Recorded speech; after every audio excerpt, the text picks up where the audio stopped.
हाँ तो दोस्तों, हमारे सीरीज़ का much waited part, second part of the great leader series का आ चुका है। और आज का वीडियो जो है प्राइमरली 3 टॉपिक पर डिवाइडेड होगा दोस्तों। 3 टॉपिक्स होंगे। फर्स्ट कि हाउ भोसले राइजेस, भोसले एक बहुत बड़ा कुल बन चुका था। And second will be the Bhosle Jadhav conflict. और इसी वजह से थर्ड टॉपिक होगा भोसले जादव वॉर। सो दोस्तों, बहुत ही इंटरेस्टिंग पार्ट है दोस्तों। मैं आपको बता दूं कि द ग्रेट लीडर सीरीज़ सिर्फ एक सीरीज़ ही नहीं, बल्कि हमारे भारत के सुनहरे लीडर्स का, हमारे भारत के बेहतरीन लीडर्स का एक बेहतरीन इतिहास है जो आपको हमेशा प्रेरित करता रहेगा टू डू मोर। तो दोस्तों चलते हैं आज के वीडियो पर। तो दोस्तों बेसिकली भोसले एक वंश था जो महाराष्ट्र में इम्प्रूव हो रहा था, डेक्कन में। और Babaji Bhosale was the revolution for Bhosles. Babaji भोसलों के सबसे कह सकते हैं पहले महान सरदार हुए। और उसके बाद मानूजी भोसले आए। तो जैसे दोस्तों बाबाजी भोसले ने निज़ामशाही ज्वाइन की और उनके 2 बेटे थे, वो थे बाबाजी भोसले और विटोजी भोसले। दोस्तों मानूजी भोसले और विटोजी भोसले बाबाजी भोसले के 2 बेटे थे दोस्तों। तो मानूजी भोसले ने और विटोजी भोसले ने अपना नाम बहुत ही गौरवान्वित किया, बड़े महान सरदार बने वो। और इस तरह से मानूजी भोसले को 2 बेटे हुए, एक थे शाहजीराजे भोसले और एक थे शरीफजीराजे भोसले। शाहजीराजे भोसले जब ही ग्रो हुए उसके बाद इंस्टेंटली वो सबसे कह सकते हैं, जब पैटर्न एक्सचेंज होता है तो उनमें सबसे कह सकते हैं एक बार रेस होती है, आपने देखी होगी 3x3 रिले रेस। जब भी टीममेट्स पैटर्न एक्सचेंज करते हैं, उस पैटर्न को कंट्रोल करते हुए आगे एंड में जो उस पैटर्न के सिचुएशन का फ़ायदा उठाते हुए पैटर्न को आगे ले जाते हुए मैच रेस जीतता है, वो विनर होता है। सिमिलरली यहाँ पर था भोसलेस के डायनेस्टीज़ में एक के बाद एक पैटर्न अच्छे से एक्सटेंड हो रहा था और जो इस पैटर्न को कैरी फॉरवर्ड कर रहे थे।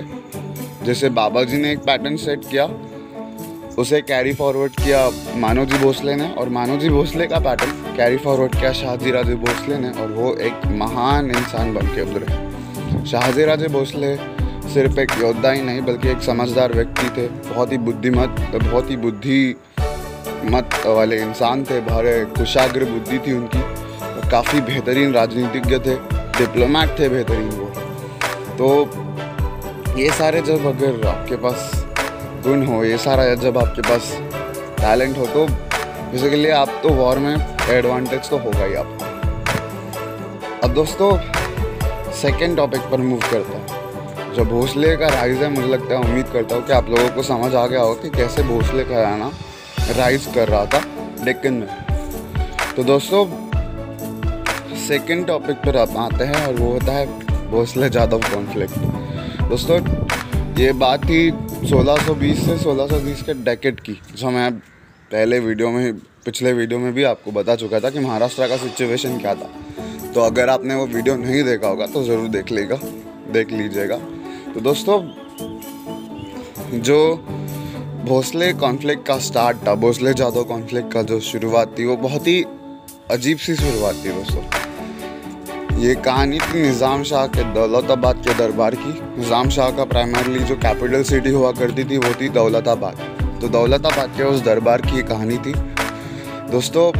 सारे सरदार लोग आए थे एक साथ और महान सरदार थे सभी से, उनमें से 2 थे भोसले एंड जादव।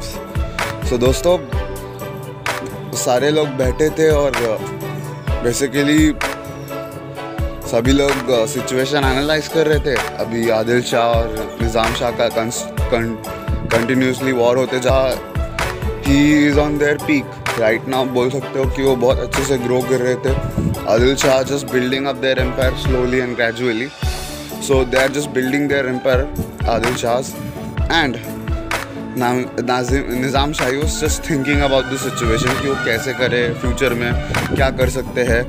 तो इस सिचुएशन को एनालाइज करते समय मतलब ये जब ही सारे सरदार दरबार से बाहर गए तो खंडागड़े एक सरदार हुआ करते थे निज़ाम शाही में, वो भी मराठा सरदार थे।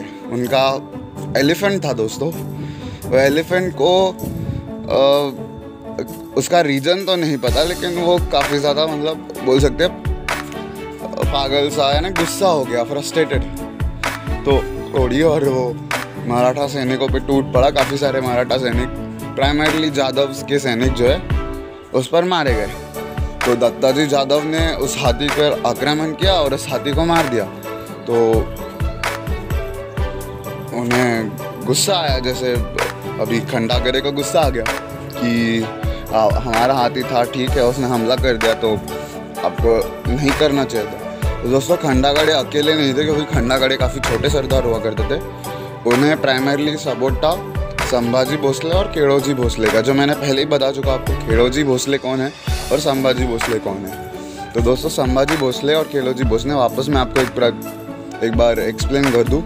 ये बेटे हैं विटोजी भोसले के, जो बेटे हैं बाबाजी भोसले के, और छोटे भाई हैं मानोजी भोसले के। तो दोस्तों भोसले प्राइमरली खंडागड़े साइड में थे और इसी वजह से जादव भोसले कॉन्फ्लिक्ट स्टार्ट हुआ। लखुजी जादव ने जो है जो भोसले के जादव्स के बोले मेन थे, और जो जीजा माता जो हम सब की बहुत आदर्श माँ है, महाराष्ट्र में बड़े पूजी जाती है, उनके पिता थे वो।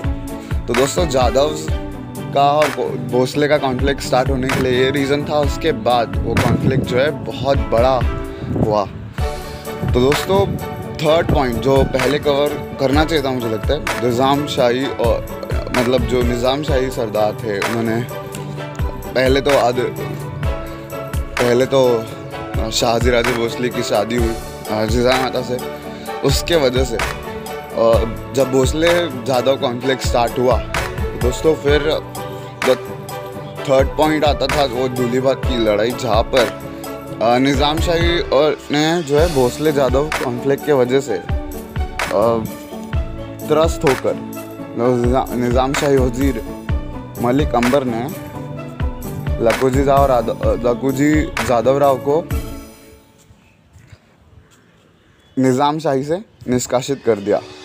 उस वजह से उन्होंने मुगल्स को ज्वाइन किया और मुगल्स ने जो है दूलीबात पर भातवड़ी पर आक्रमण कर लिया था, और वहाँ पे निज़ाम शाह ने शाहजी राजे भोसले के नेतृत्व में और मलिक अंबर के नेतृत्व में अपनी सेना भेजी।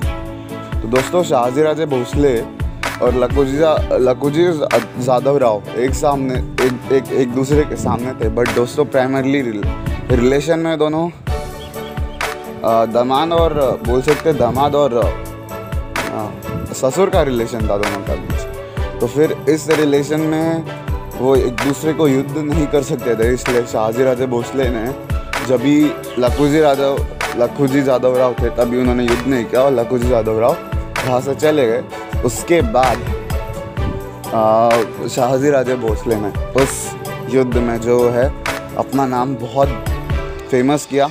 ये प्राइमरली युद्ध हुआ था 1625 से, ये नियर अबाउट समथिंग, और उस युद्ध में जो है शाहजी राजे भोसले ने अपना नाम ऊंचा किया।